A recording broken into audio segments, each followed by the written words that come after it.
Friendly Pots Limited manufactures and sells garden pots and is looking to grow its operations and enter a new geographical market. It requires investment in its manufacturing infrastructure, human resources and information technology. It also requires additional working capital to manage higher inventory and accounts receivable balances.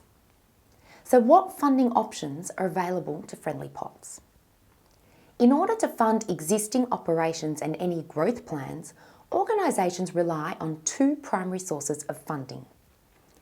Firstly, internal cash generation.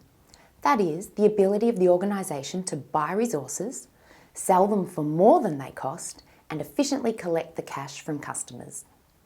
Secondly, from external funding sources. That is, debt providers, such as loans from banks, and equity providers, such as investments from shareholders. Each of these funding sources have different features and terms, including risk profile and cost to the organisation. For example, in terms of risk, internal cash generation has a lower risk profile to the organisation, with debt funding having a high risk profile.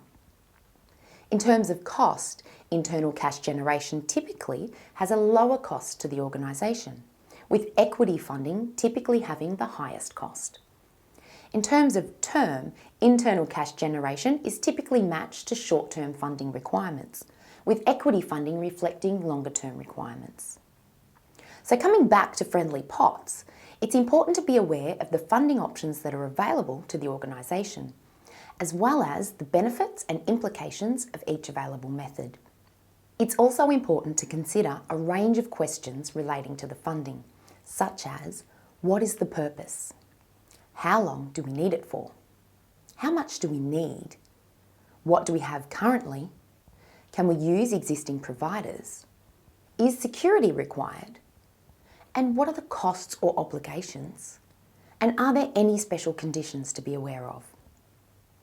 It's only once we have a solid understanding of the range of funding sources, as well as the organisation's funding requirements and operating environment, that we are able to recommend particular funding options for Friendly Pots.